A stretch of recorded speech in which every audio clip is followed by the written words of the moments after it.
Hello engineers, welcome to my YouTube channel EU Civil Short बाबा।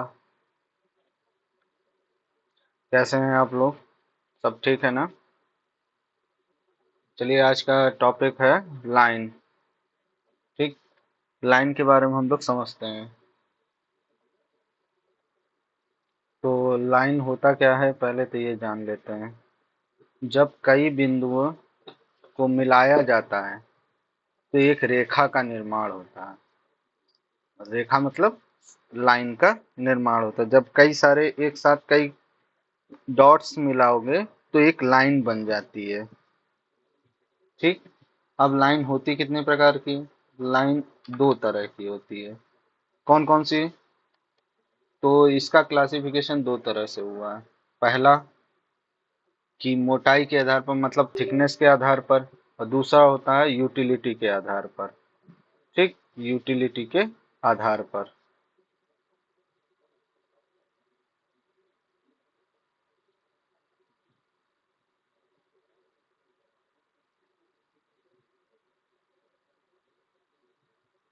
अब मोटाई के आधार पर कौन कौन से लाइनें होती हैं? मोटाई के आधार पर होती हैं, एक तो मोटी लाइन, थिक लाइन होती, एक मीडियम लाइन होती, एक थिन लाइन होती है।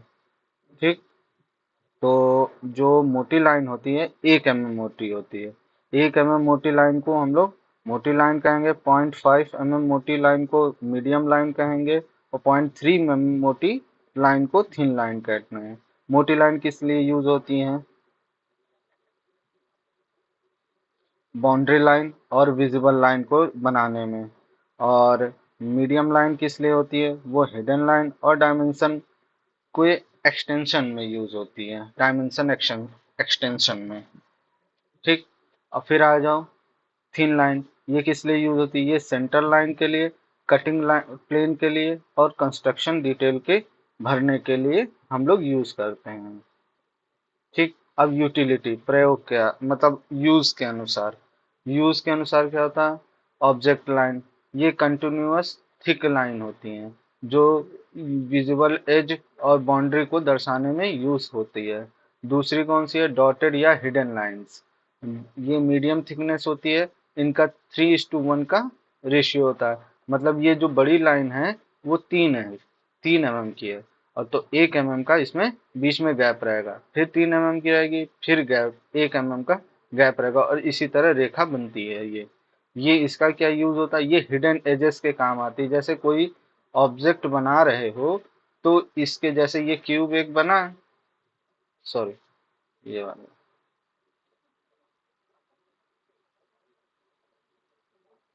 ये एक जैसे क्यूब है, क्यूब का एक हिस्सा ये बना, दूसरा हिस्सा कैसे होगा? ये है ये, तो इस क्यूब के जो अंदर वाले पार्ट होंगे वो 3:1 पे रहेंगे।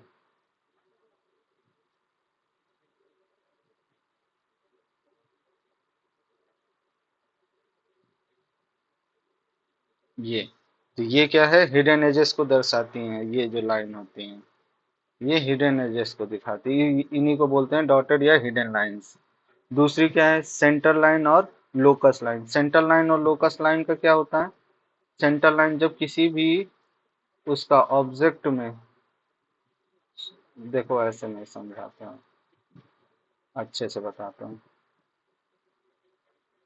ये एक सर्कल है ना? जैसे एक मान लो, अभी सही तो नहीं बन पाया, लेकिन फिर भी जो भी है, ये सेंटर, ये इसका सेंटर है। अब सेंटर से जो एक लाइन जाएगी वो ऐसे होते 10 × 3 × ये 3, हाँ, और 1 mm का गैप रहेगा बीच में। 10 से 35 mm की एक लाइन रहेगी, उसके बीच में 3 mm का एक स्पेस, एक मतलब वो रहेगा, डॉट रहेगा, और 1.5 1.5 mm बीच में रहेगा। तो समझ रहे हैं? ये जो लाइन ऐसे जो दिखा रही 10, 1, 1.5, फिर 10 से 35, फिर 1.5 का गैप, फिर 3 mm, मतलब 3 mm, फिर 1.5 mm का गैप होने के बाद फिर एक लाइन बनेगी 10 से 35। तो ये जो लाइन होगी ये होती है 10 mm से 35 mm तक का, और इसके बीच में जो स्पेस है वो होता है 1.5 mm का। और ये जो होती है लाइन, ये 3 mm की होती है। ठीक। ये क्या करता है, ये पतली लाइन होती है जो किसी भी चीज की, किसी भी ऑब्जेक्ट के सेंटर को होने वाली, सेंटर से गुजरने वाली लाइन होती है। कटिंग प्लेन लाइन, ये लाइन सेंटर लाइन को ही की ही साइज की होती है, मगर सिरों को मोटा रखा जाता है। मतलब ये एक सेंटर लाइन ही होती है, मगर ये सेंटर से ना जाकर कहीं से भी जाएगी, और ये क्या करेंगे, इसको मोटा रखेंगे इनके सिरों को, फिर पतला, फिर ऐसे, फिर आखिरी वाली मोटी हो जाएगी, है ना। ये कटिंग प्लेन को दर्शाती है, मतलब इसके यहाँ से ये कटिंग करी गई है, इस लाइन को, ऊपर वाले लाइन को काट लिया गया है। ठीक। अब क्या है, डिट्टो लाइन। डिट्टो लाइन क्या होती है, मीडियम थिकनेस वाली होती है लाइन, और 3 mm की लेंथ और 5 mm की स्पेसिंग से ये लाइन बनती है। 3 mm की लेंथ क्या एक ही होगा, फिर 5 mm की लाइन की स्पेसिंग हो, फिर ये 3 mm का, वो 5 mm का स्पेसिंग, ऐसे करके बनती है लाइनें।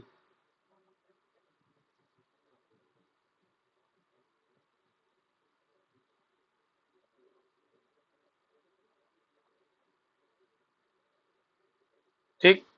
ये और ये किस लिए यूज होती हैं, ये खाली उस लिए यूज होती हैं कि आप जब रिपीटेड डिटेल हो जाए जहां पर।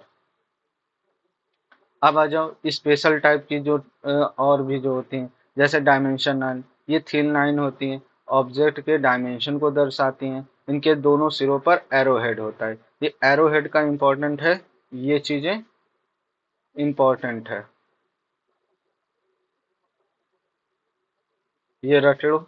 ये जैसे कि एक ट्रायंगल बना रहे हो, जो एरो नहीं बनता है, उसमें ये पूछता है ये कितना है, तो ये 3 mm हो गया,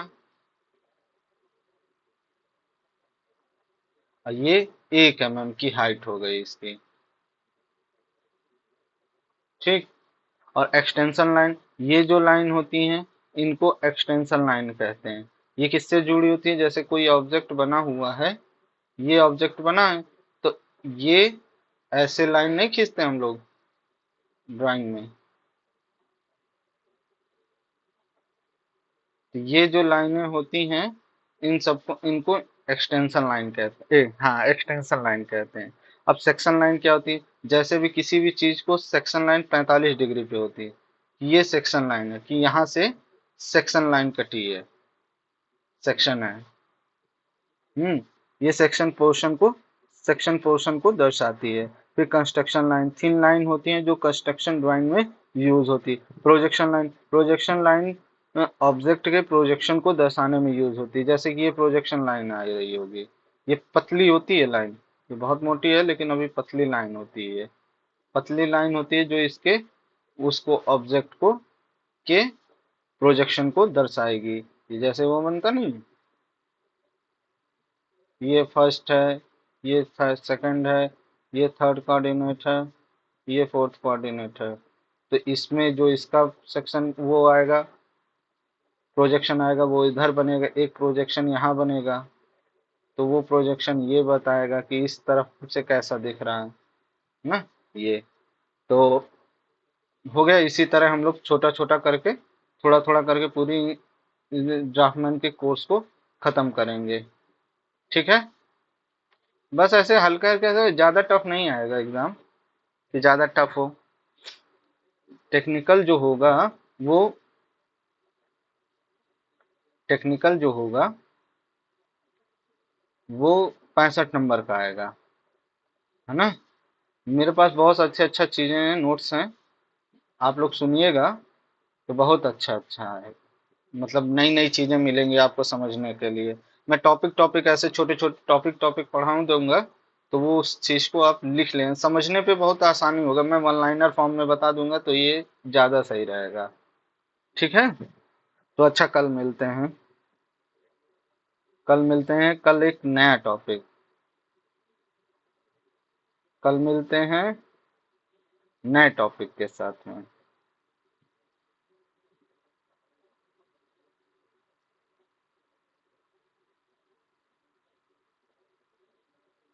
ओके, बाय एवरीवन। ठीक है, तब अब पढ़ते रहना भाई। आप लोग कमेंट क्यों नहीं करते? कमेंट भी किया करो, कमेंट वगैरह करो कि क्या दिक्कत है क्या नहीं है। ठीक, जो प्रॉब्लम आए वो। Okay, bye everyone.